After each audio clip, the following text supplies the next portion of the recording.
Good morning, Bobcats. I'm Duke Donnelley, and welcome to our first episode of the second trimester. I hope everyone had a great Thanksgiving and is ready to get back into the groove of online learning.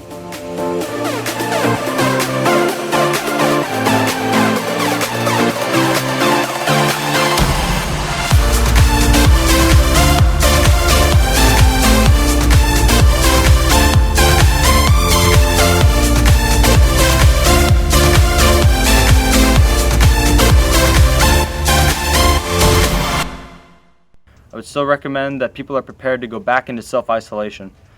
A recent increase in COVID cases throughout California and specifically in San Diego have made returning to mandatory quarantine procedures a possibility again. Madeline Mack has more information on this topic. Thanks, Duke.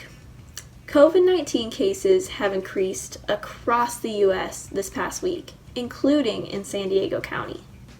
Across the state, there has been a total of 1.24 million cases and 19,209 deaths due to the virus since the beginning of the pandemic.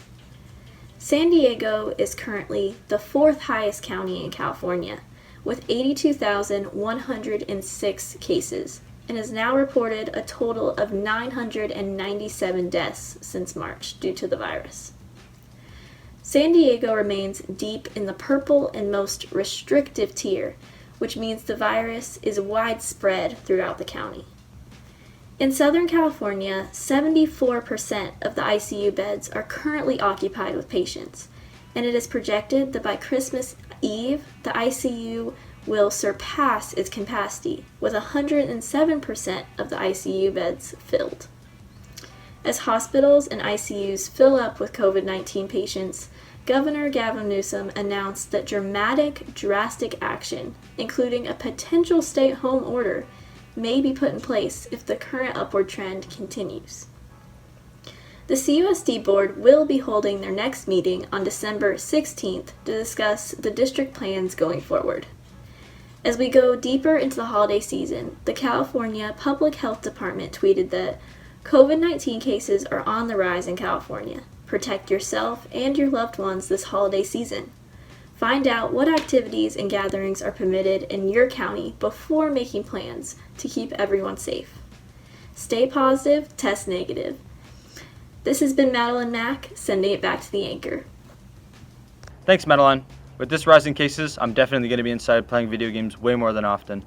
And speaking of which, the recent release of Call of Duty Black Ops Cold War has me playing more video games than usual as well. Here's Kathman with his thoughts on the newest release. Each year I somehow talk myself into buying the new Call of Duty.